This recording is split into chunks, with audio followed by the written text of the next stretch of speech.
जो यहां पूछ रहे हैं ये वहां नहीं पूछेंगे, ध्यान रखना जरा। वहां केवल एक संबंध चलेगा, जो आपने एक लोटा जल शिव जी को चढ़ाया है या बेलपत्र चढ़ाई है, वो रिश्तेदारी वहां चलेगी।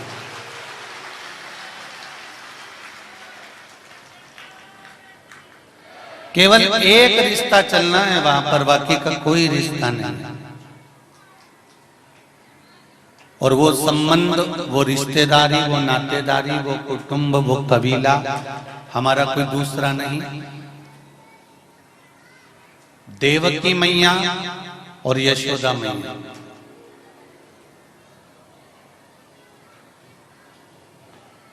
माता देवकी और माता यशोदा। भगवान कृष्ण किसके पुत्र थे? यशोदा जी के पुत्र थे। जम के बोलिए, भगवान किसकी संतान थे? माता देवकी।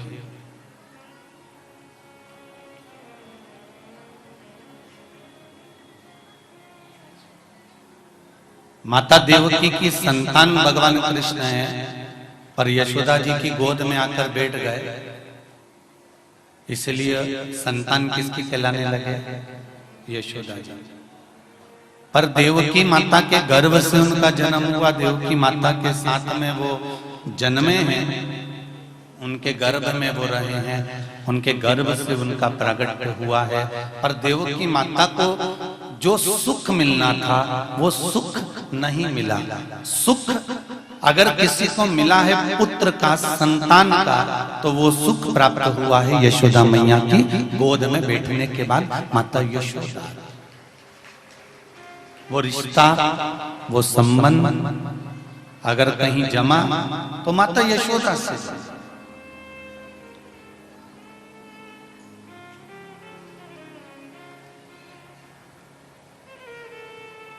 उसी तरह आप जन्मे संसार में हो, परिवार में हो, कुटुंब में हो, कबीले में हो, अपने इस संपूर्ण ब्रह्मांड में हमारा जन्म हुआ है, पर हम उस परमात्मा की गोद में जाकर जब बैठ जाते हैं, जैसे यशोदा की गोद में कृष्ण जाकर बैठे, उसी तरह हम जब परमात्मा की गोद में जाकर बैठ जाते हैं, तब हम संसार के नहीं रहते। देवकी मैया के गर्भ से जन्म हुआ, पर कृष्ण यशोदा के कहलाए हैं। उसी तरह हमारा जन्म संसार में हुआ, पर हम बैठे परमात्मा की गोद में है, इसलिए परमात्मा के कहलाए। हमारा कहलाना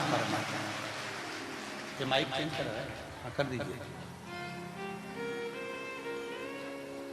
हम कहलाए परमात्मा।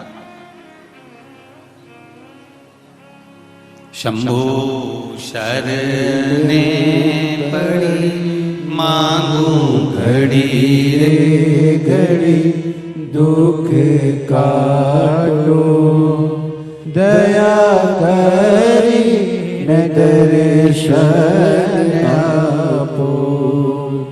शंभो शरणे पड़ी मांगू घड़ी रे घड़ी, दुख काटो दया करी दर्शन आपो।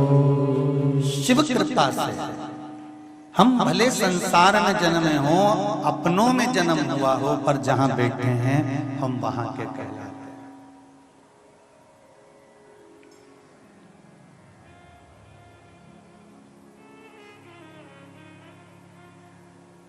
पाठक जी भी सुन लो, सोनी जी भी सुन लो। आप इंदौर में जन्मे हो तो इंदौरी ही कहलाओ, मालवा में जन्मे हो तो मालवी ही, मालवावासी ही कहलाओ। बुंदेलखंड में जन्म लेते तो बुंदेली ही कहलाओ।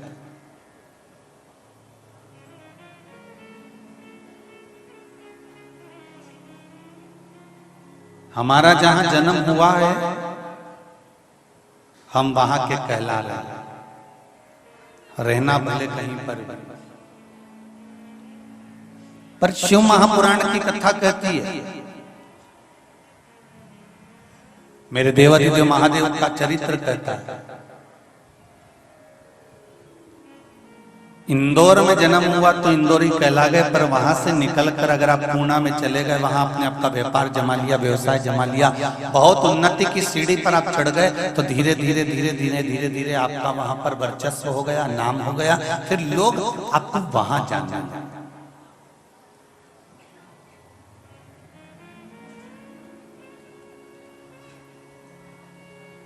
मनुष्य का जन्म लेने के बाद आप जब कोई गलत कर्म करते हैं तो संसार के लोग आपको गलत ही कहते हैं, पर मनुष्य का जन्म लेने के बाद आप जब भगवान का भजन करते हैं तो लोग एक ही बात कहेंगे, अरे भैया वो तो बहुत भगत आदमी है, वो तो बड़ा सत्संगी है, वो माता जी से बात करो ना तो बड़ी सत्संग की बात करती है, उनसे मिलो ना तो अच्छा लगता है, भगवान का भजन करते हैं, कीर्तन करते हैं, स्मरण करते हैं और सबको कीर्तन में डुबाए देते हैं।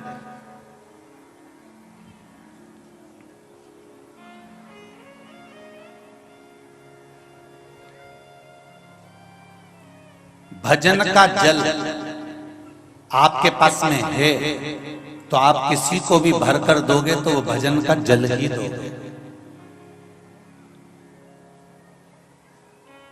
ये जितने भी लोग मां केदारनाथ जी, बद्रीनाथ जी, गंगोत्री, यमुनोत्री होके आते हैं ना, तो इतनी बड़ी बड़ी सीसी में गंगा जी का जल भर लाता या इतनी बड़ी बोतल में भर के लाएंगे, और इतना इतना सा पानी जब गंगा जी से होकर आते हैं तो सबको जो रिश्तेदार के यहाँ मिलने जाए तो उनको इतनी बड़ी बड़ी बोतल पानी की, या मानसरोवर का जल है, ये गंगोत्री का जल है, ये यमुनोत्री का जल है, हम वहां गए थे ना तो अलकनंदा का जल है, हम वहां से गए थे ना तो मंदाकिनी का जल भर कर लेकर आए, हम वहां गए थे तो गोदावरी का जल भर कर लेकर आए। ये थोड़ा थोड़ा सा जल भरकर देना चालू कर देते हैं, ये जल वहां का।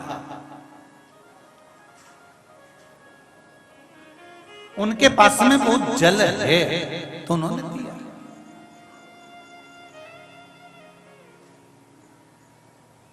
जल होता ही नहीं गंगोत्री का, यमुनोत्री का, तो वो देते क्या?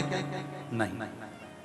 आपके पास में अगर अच्छाई होगी, आपके पास में अगर श्रेष्ठता होगी, आपके पास में अगर भलाई होगी, आपके पास में कुछ अच्छा होगा, तो आप अपनी जिंदगी का कुछ अच्छा पल जरूर किसी ना किसी को प्रदान करोगे और उससे कहोगे कि इसमें अच्छाई।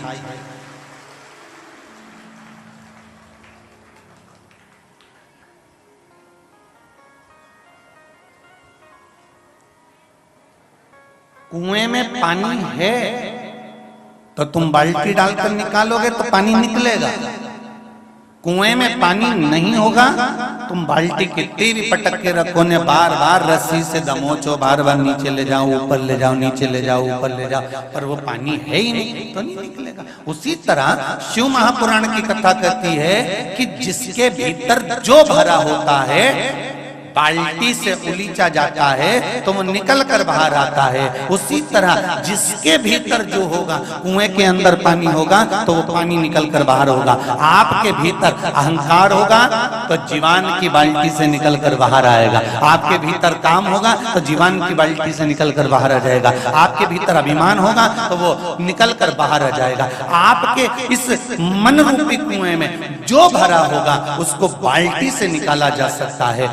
अगर होगा तो निकलेगा जरूर, और नहीं होगा तो नहीं निकलेगा। उसी तरह तुम्हारे भीतर यदि अभिमान भरा होगा, अहंकार भरा होगा, क्रोध भरा होगा, कुछ चिड़चिड़ प्रवृत्ति तुम्हारे भीतर भरी होगी, तो किसी ने कुछ किया और उसने निकालना चालू किया, उगलते से बाहर निकल जाए तुरंत।